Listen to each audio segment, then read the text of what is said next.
Bonsoir à tous. À la une de ce journal, l'autre visage de la guerre contre les séparatistes anglophones. Un désastre économique et social se répand dans plusieurs villes des régions du nord-ouest et du sud-ouest, devenues au fil des ans le théâtre des affrontements armés et bien sûr des exactions perpétrées contre des populations civiles innocentes. Vous verrez dans ce journal comment une crise humanitaire se dessine sur les braises ardentes de la crise anglophone. 18 ans après avoir promis la santé pour tous, le gouvernement reconnaît l'échec du système de santé incapable d'assurer une prise en charge médicale optimale à un coût accessible. Pour masquer ces défaillances et dysfonctionnements, les pouvoirs publics multiplient les appels aux missions médicales humanitaires internationales. À cette occasion, nous ferons le point sur l'opération Mercy Ship qui est arrivée à son terme en cette année 2018.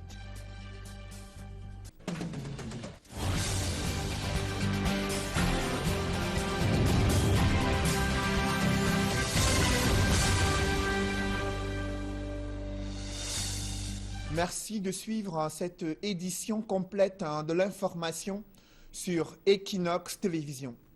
C'est un regain de tension dans les régions anglophones qui pousse les populations à déserter leurs villages et leurs localités, notamment des femmes et des enfants qui trouvent refuge dans la forêt, dans les champs ou alors dans d'autres villes éloignées des centres des affrontements armés entre, bien sûr, les forces de sécurité et les bandes armées, des populations victimes des exactions venant de toutes parts.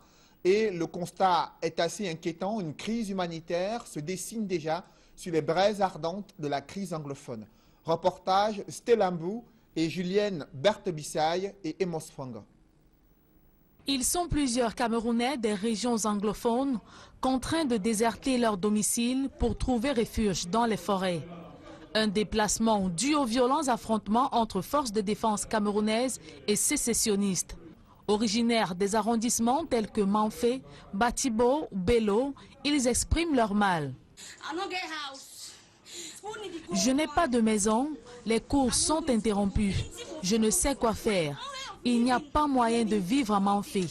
Manfé est devenu très dangereux. Nous ne pouvons même pas nous mouvoir d'un village à un autre. Nous vivons seulement dans la forêt. À cause de cette situation, je suis submergée de larmes et la douleur est profonde dans mon cœur. Le regain de tension observé ces derniers jours dans le nord-ouest et sud-ouest présente à suffire la profondeur du mal.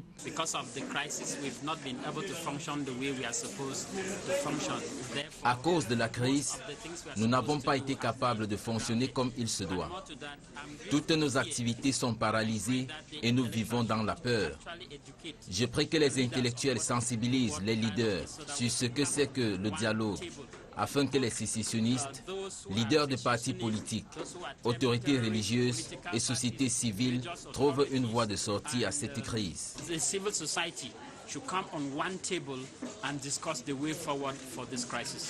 Edith Kawala, présidente du Cameroon People's Party, a tenu à apporter son soutien aux populations ayant trouvé refuge à Bamenda. C'est un aveu d'échec pour le gouvernement au sujet du système de santé camerounais, incapable d'assurer une prise en charge médicale optimale à un coût accessible pour la majorité des Camerounais. Le ministre de la Santé publique a reconnu ces défaillances et dysfonctionnements lors de la fin de mission médicale humanitaire de Mercy Ship à Douala. André Mamafouda qui a été reconnaissant pour ces milliers de patients qui ont été soignés gratuitement durant près d'un an grâce à ce bateau humanitaire médicalisé. On fait le point avec Sylvestre Hippolyte Zangao. Hôpitaux sous-équipés pour la plupart, médecins et autres personnels médical payés au rabais. Difficulté d'accès aux soins de qualité pour plusieurs malades.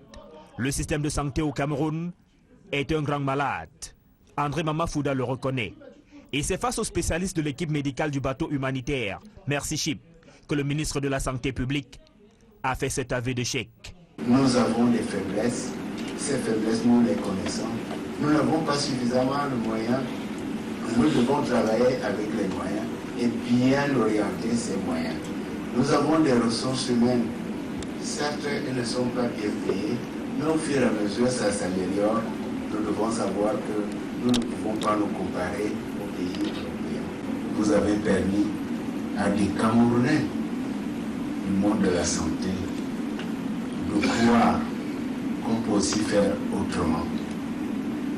Vous avez permis à ce que les sceptiques de départ aujourd'hui sont unanimes que cette mission a été salutaire pour le pays. La mission humanitaire, dont le séjour arrive à sa fin au Cameroun au mois de juin prochain, était donc sur cette terre comme un messie qui a redonné du sourire à des milliers de Camerounais qui se sentaient condamnés par le poids de leur maladie, incapables d'accéder aux soins trop coûteux.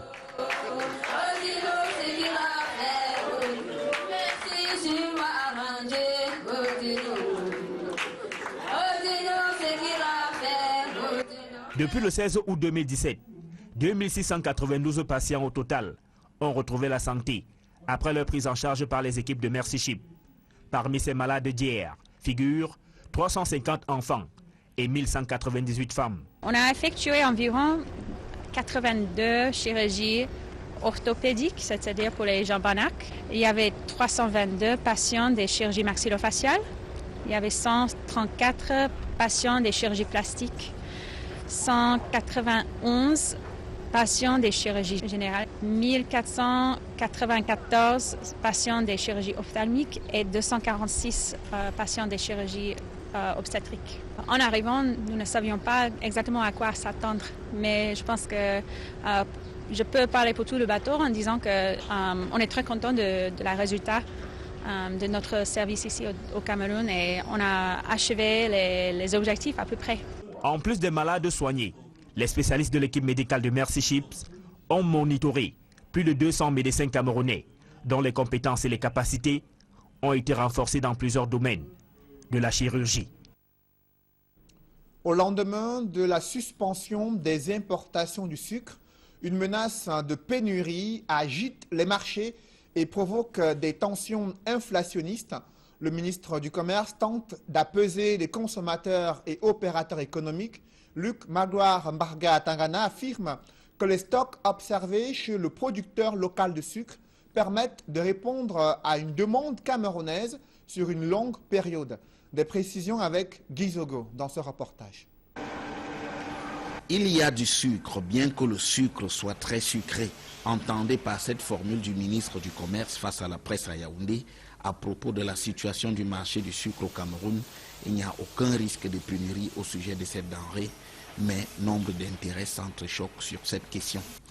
Après la décision du chef de l'État suspendant jusqu'à nouvel avis les importations de sucre au Cameroun, le ministre du Commerce a tenu à apporter des précisions au cours d'une conférence de presse. Au 30 avril 2018, les stocks sont de 52 000 tonnes. Stocks qui sont vérifiables dans les entrepôts de la Sosucam en Cotin et en Banjok au titre de la production nationale de la Sosucam. Et le stock des importations non mis encore sur le marché. Ces stocks non mis sur le marché, ils sont de l'ordre de 30 000 tonnes. Avec ce stock de 82 000 tonnes, le Magloire Mbarga Tangana projette que jusqu'à l'intersaison de la Sosucam, prévue en début juillet, la période d'arrêt des activités de cette entreprise, avec les 27 000 tonnes produits entre-temps, il y aura suffisamment de sucre. Au vu des chiffres, et ça c'est des données concrètes, rien ne peut plus modifier. On ne voit pas un cataclysme qui ferait que d'ici le 16 juillet, le monde soit bouleversé, qu'il n'y ait pas de production de sucre à la Sosucam. Se projetant sur une période de 6 mois, le ministre pronostique qu'il y aura donc de quoi tenir. La moyenne de la consommation est de l'ordre de 12 000 tonnes par mois. Nous aurons au 16 juillet 109 000 tonnes de stock pour une consommation mensuelle de 12 000 tonnes.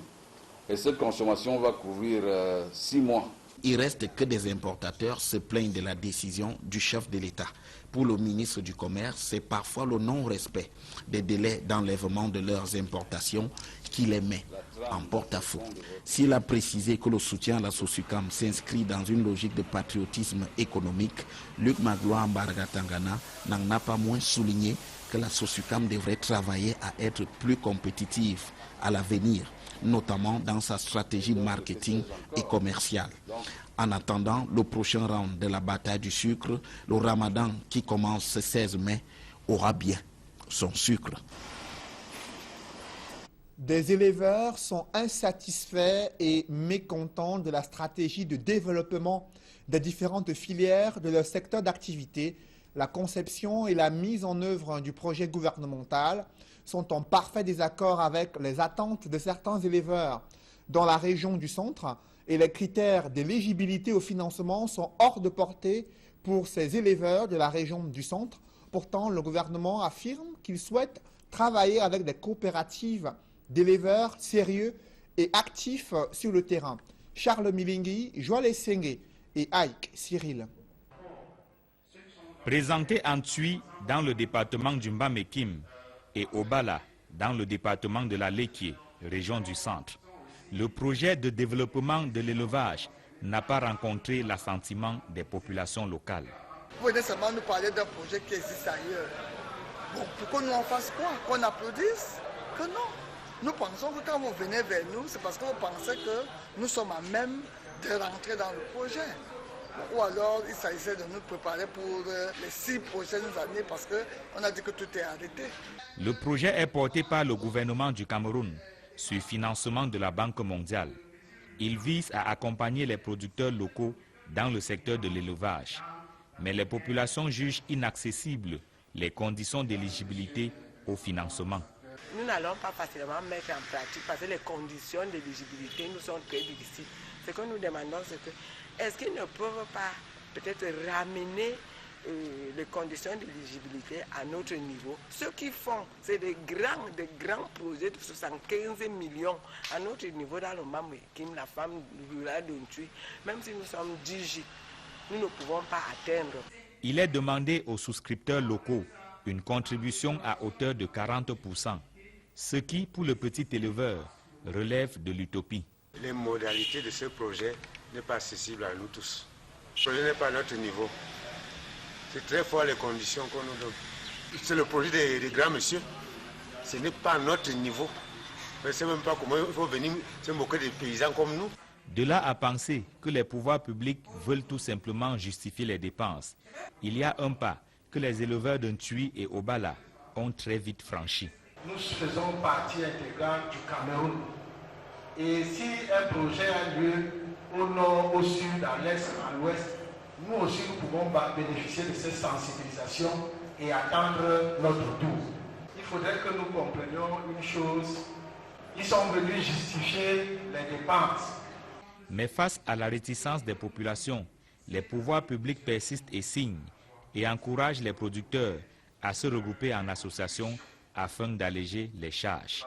Qui s'organisent en coopérative, parce que de nos jours, l'État n'aide plus les individus, qui s'organisent et de saisir cette opportunité afin de financer leurs projets.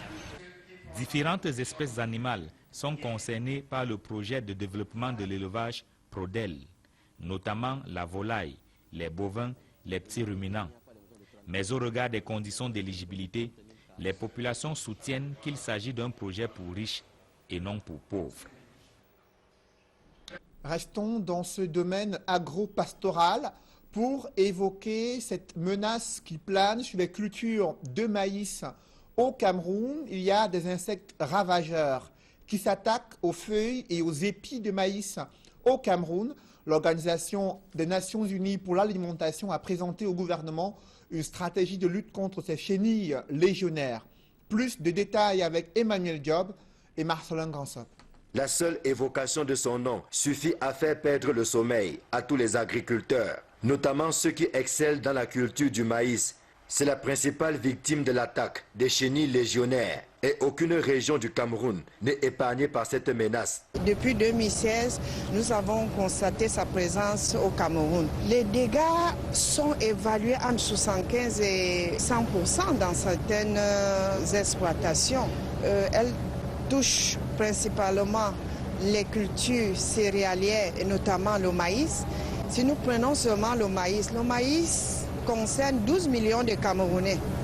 3 millions de Camerounais vivent et tirent leurs revenus de cette filière. Et quand c'est cette filière qui est touchée, vous devez comprendre l'urgence de la mobilisation. C'est conscient de cette menace qui traverse les frontières du Cameroun que le projet d'appui au contrôle de la chenille légionnaire a été conçu et est en cours d'implémentation au Cameroun. Il est financé par la FAO à hauteur d'environ 162 millions de francs CFA et vise à réduire au silence cet ennemi des plantes. Tout d'abord, on va commencer à sensibiliser les acteurs parce que comme les gens ne connaissent pas ces ravageurs, il faut nécessairement qu'on sache quels sont les tenants et les aboutissants, par exemple, de son dégât sur les cultures, c'est-à-dire l'impact que ça cause non seulement sur le rendement, mais sur les moyens d'existence des populations. Ça, c'est premièrement. Deuxièmement, nous allons renforcer les capacités au niveau des acteurs nationaux, mais aussi au niveau de toutes les populations qui existent au niveau du Cameroun et qui travaillent avec le maïs. Et nous allons mettre en place un mécanisme d'encadrement des producteurs. En attendant le début effectif du projet, les producteurs sont invités à faire preuve de vigilance et d'anticipation en cas d'attaque de leur plantation. Il faut rapidement faire la surveillance des exploitations. Lorsque les attaques dépassent les 30%, il faut intervenir chimiquement. Et il existe un produit sur le marché. Je ne veux pas faire la publicité, je donne juste le nom scientifique de la molécule. Emamectine benzoate qui permet de lutter efficacement contre cette chenille. Le sachet coûte 2000 francs et avec ce sachet on peut traiter près d'un demi-hectare d'une exploitation de maïs. Il est question, à défaut d'une éradication totale, de limiter la nuisance de la chenille légionnaire d'automne, ce qui devrait contribuer au renforcement de la sécurité alimentaire. Tenez, pour la seule année 2016, le Cameroun accusait un déficit de 400 000 tonnes de maïs. Avec la menace des chenilles, le pire est à craindre. La chute des poteaux électriques est dénoncée à Batchenga, dans la région du centre. Les populations sont exposées à des risques d'électrocution. Elles se plaignent également des coupures intempestives d'électricité. Charles Melengui, Élisée Borba et Aïk Cyril. Le danger guette les populations de la localité de Batchenga, située à la frontière entre les départements de la Lekié et de la Haute-Sanaga dans la région du centre. Elles côtoient au quotidien des poteaux électriques couchés à même le sol et qui peuvent causer des accidents. Nous sommes délaissés. Regardez, il y a deux poteaux qui sont déjà colombés, l'autre là est déjà pourri, mais ils ont préféré mettre la cale. Mais alors que regardez, nous sommes là, il y a des maisons à côté, il y a des enfants. Néo, chaque jour, Néo, il coupe le courant. J'ai fait sortir le bâton. Mon bâton, je vais aller à Yaoundé, qui nous amène à réparer le courant. Les populations risquent donc la mort en côtoyant ces poteaux électriques à même le sol. Ça a failli nous causer des pertes de vie humaine. Donc, le jour de l'incident, il y avait mon apprenti là dehors. Il était en train de monter un meuble. Bon, subitement, Dieu merci, ça s'est bien passé. Et les gens qui passaient même vers la route, personne n'a eu aucun choc. Elles subissent également les délestages qui plongent la ville régulièrement dans le noir et freinent l'activité économique. Le fait qu'il y a assez de délestage à tout moment, encore plus nous qui avons des entreprises, des ateliers comme ça, on souffre pour un non-respect des clauses avec nos clients, puisque le fait qu'il n'y a pas l'énergie à tout moment, il y a des délestages, on est obligé de supporter le coût, aller d'une ville à une autre pour aller hygiéner nos pièces et revenir faire le montage sur place. De l'avis des populations, les responsables de l'entreprise en charge de la distribution de l'énergie électrique au Cameroun sont au courant de la situation, mais tardent à réagir. Au niveau de la facturation, quand ils arrivent, il y a des menaces. Mais au niveau de faire alors le travail pour le compte du client, nous sommes abandonnés. On ne sait plus à quel sens se vouer. Même eux-mêmes connaissaient déjà peut-être la situation, puisque depuis un certain moment, eux-mêmes ils sont venus constater. Non, on se disait au moment là qu'ils vont venir changer, ça a encore mis du temps. Un avis que partage le sous-préfet de la localité. Les responsables de cette société sont saisis et nous attendons qu'ils fassent leur travail. Des poteaux électriques défectueux et qui finissent par tomber faute d'entretien, cela se passe de commentaires dans la localité de Bachenga, aux grandes dames des populations qui risquent gros. Parlons à présent du risque d'échec scolaire.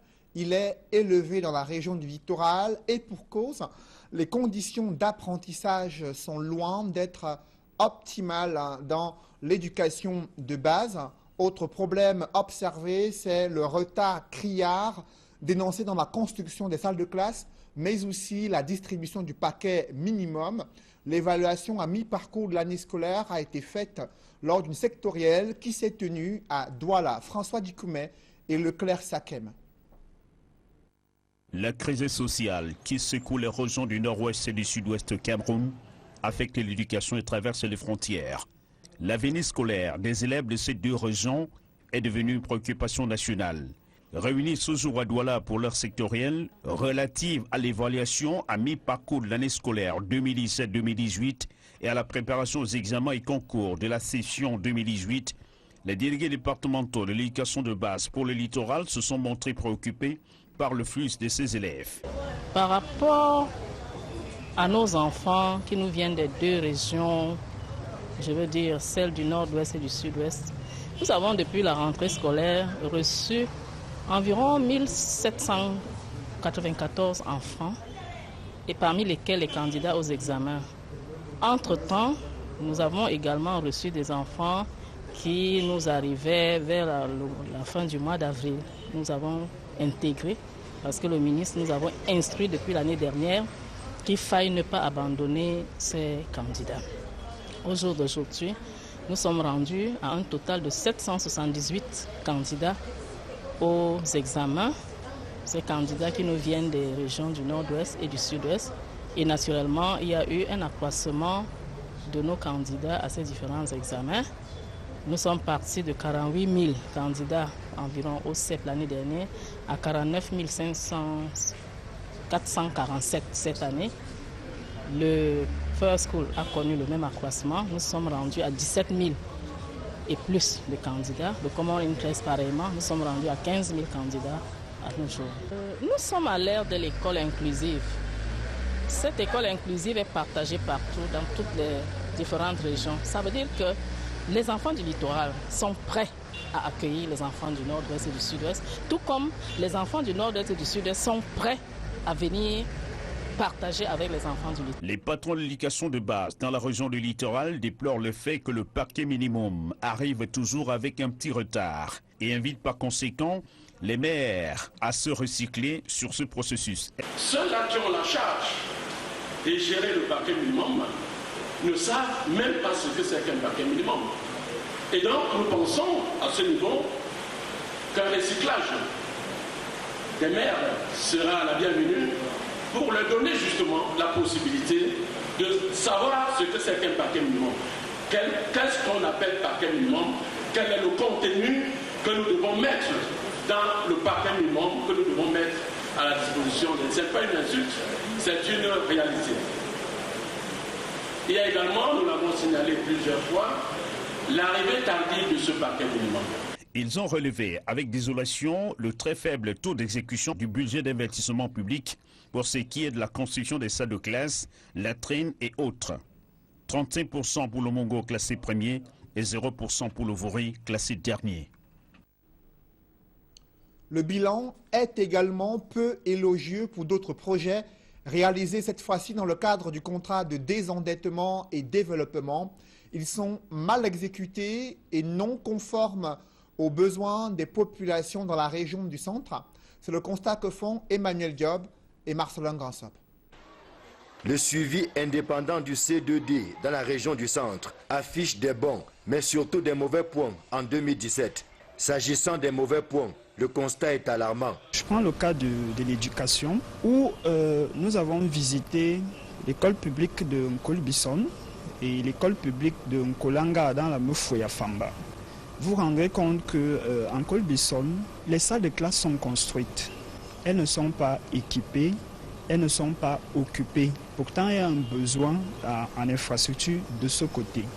Dans la Mufouya Famba, les salles de classe sont effectivement construites, elles sont même occupées, mais elles ne sont pas protégées parce que les infrastructures annexes telles que les barrières qui doivent protéger cette infrastructure ne sont pas construites. L'infrastructure hydraulique pour fournir de l'eau aux enfants n'est pas construite. Heureusement que tout n'est pas que mauvais, tel que les enquêteurs de Dynamique Citoyenne ont pu le relever au cours de leur descente sur le terrain. J'avais par exemple Ngui Bassal qui a pu, n'est-ce pas, bien exploiter ces hangars de marché, créer des marchés saisonniers, Biouha également. Ça a créé, n'est-ce pas, un engouement. Ce sont des communes qui ont compris l'affaire, c'est-à-dire qu'ils ont réussi à créer un mouvement de développement décentralisé, mais lequel est adapté à la protection sociale des populations. Je voudrais féliciter les secteurs PNDP qui se comportent très bien. Dans ce sens, nous avons pensé donc renforcer les capacités des comités de veille qui vont nous aider dans la pérennisation de ces différents projets-là. Mais même dans les cas où les projets sont effectivement réalisés, selon les cahiers de charges, ils ne sont pas toujours bénéfiques aux populations. Par exemple, le hangar de Bafia, à Doninken plus précisément, qui a été livré depuis l'année passée, mais qui aujourd'hui végète encore dans la bourse. Et on se pose des questions, parce qu'il faut savoir que, n'est-ce pas, ces projets-là viennent des plans communaux de développement. Ça veut dire qu'ils répondent, n'est-ce pas, aux besoins des populations. Ils sont censés répondre aux besoins des populations. Et lorsque nous avons des moments de boycott, lorsqu'on a par exemple des hangars abandonnés dans la brousse, ou peu occupés, voire pas occupés, ça veut dire qu'il y a eu un déficit au niveau de la concertation des acteurs. Le rôle du suivi indépendant est de contribuer à une meilleure exécution des projets financés par le C2D, afin que les populations, qui en sont les principaux bénéficiaires, en tirent le meilleur profit. Face à cette inadéquation entre les aspirations des populations et les projets réalisés au Cameroun, les nouvelles technologies de l'information et de la communication peuvent-elles permettre d'améliorer la prise en compte des doléances et des besoins sociaux des populations? À Bafoussam, des communes expérimentent de nouvelles méthodes de collecte, de traitement et de stockage des informations relatives aux besoins sociaux des populations. C'est grâce au programme national de développement participatif qui séjourne à l'ouest du pays. Des précisions avec Dallas Tana et Jean-Paul Chouniat.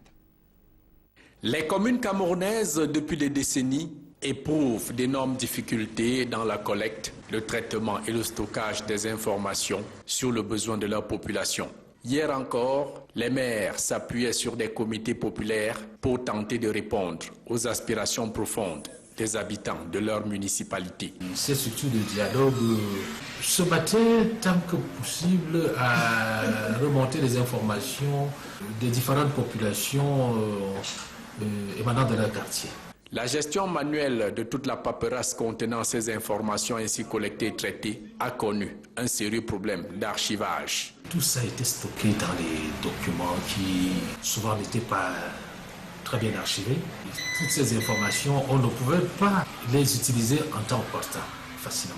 Face aux besoins pressants, les municipalités s'arriment à la modernité. Leur principal outil de travail, ce logiciel conçu pour la tâche. Le plan communal de développement, par endroit, était véritablement un document très volumineux et dont l'exploitation n'était pas aussi rapide au niveau des maires. Le PNDP a jugé donc utile de mettre au point un logiciel appelé 3DP, c'est-à-dire logiciel d'aide à la décision. C'est donc un outil de prise de décision à disposition des maires pour plus d'efficacité dans la planification des ressources disponibles, la recherche des fonds. Quand j'ai collecté ces données sur le terrain, je viens, je renseigne. Ça me permet enfin d'exercer de savoir j'avais inscrit tel projet, je l'ai exécuté ou pas. Si je n'ai pas exécuté, je vais savoir que je n'ai pas exécuté. Puisque au fur et à mesure que j'ai une année en face de moi, j'entre tous les différents projets. Fini donc l'époque de manipulation des tonnes de paperasse, parfois avec disparition des données stratégiques. Même si le logiciel ADP ne garantit pas la bonne foi des élus locaux, les populations à travers le pays attendent désormais plus de diligence dans la concrétisation des promesses électorales des maires de leur localité.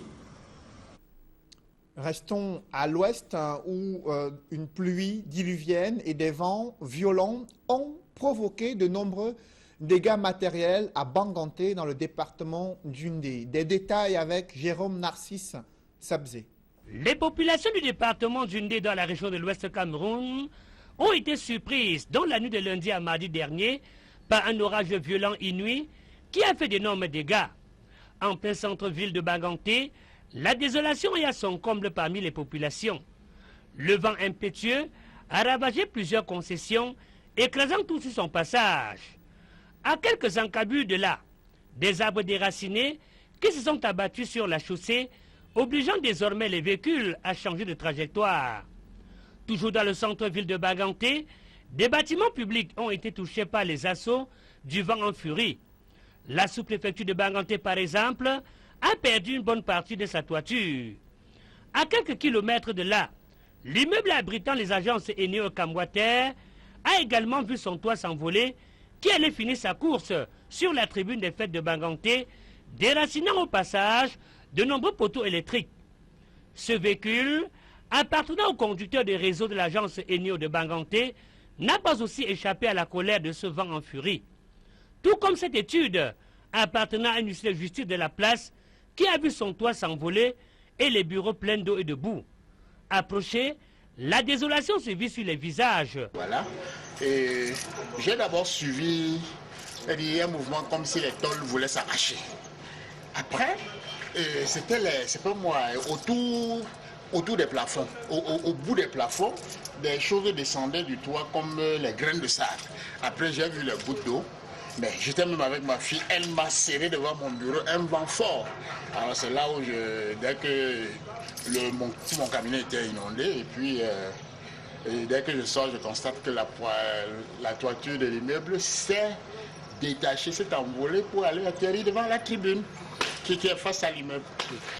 Des cas similaires ont été également signalés dans d'autres arrondissements du département d'Undé.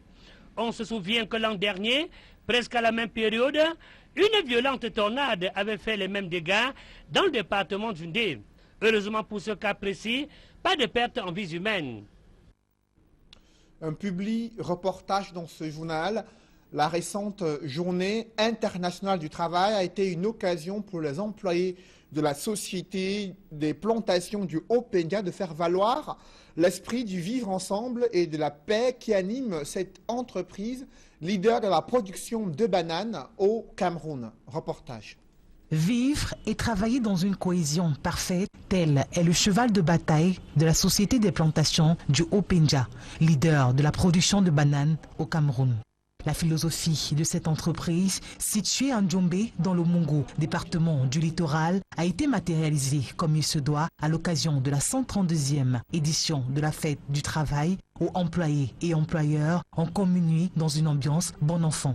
Un apéritif à cette journée, un championnat regroupant plusieurs entreprises a été organisé par la société de plantation du Haut-Pénia. Ce tournoi de football a suscité une grande participation du personnel et d'un public venu nombreux. Une occasion pour le directeur général d'apprécier la qualité de jeu de son personnel et de remettre les prix aux différentes équipes. Donc félicitations à tout le monde, félicitations pour l'organisation, félicitations, non, c'est pas que le directeur général, c'est l'ensemble du management de la PHP.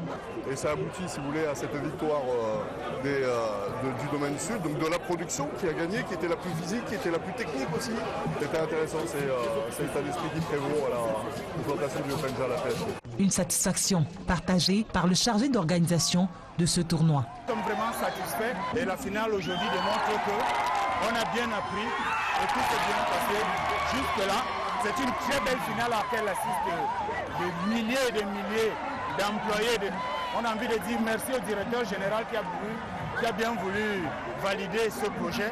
Nous pensons et nous espérons surtout qu'à l'avenir, les choses vont se reproduire et qu'elles seront meilleures. C'est tiré à 4 épingles aux couleurs de l'entreprise fièrement arborée que le personnel de la société de plantation du Haut-Penja a signé son passage à la place du défilé en Konsamba, accompagné par des applaudissements. Le directeur des ressources humaines n'a pas hésité à exprimer sa joie. La PHP vit au quotidien effectivement le dialogue social. La PHP actuellement nous emploie environ 7000 travailleurs, 7000 en emploi direct. Nous œuvrons pour que le travailleur de la PHP soit épanoui. Et c'est d'ailleurs pas pour rien que la PHP est certifiée par plusieurs normes. La célébration de la fête du travail à la PHP a aussi été l'occasion pour les employés de remercier leur hiérarchie. La PHP donne, dans le cadre social, essaie de donner à l'employé ce qui est le plus précieux et c'est le salaire parce qu'il est régulier et d'autres petits avantages comme la couverture sanitaire. Je ne peux citer que ces deux éléments. En Afrique, quand on dit merci, c'est qu'on demande davantage. Nous demandons à la direction générale de continuer à améliorer les conditions de vie des travailleurs. C'est par un mini-tourisme et des réjouissances que s'est refermée la fête du travail à la société de plantation du Haut-Penja. Mesdames, Messieurs, c'est la fin de ce journal. Merci de l'avoir suivi. Je vous souhaite une bonne soirée sur Equinox Télévision.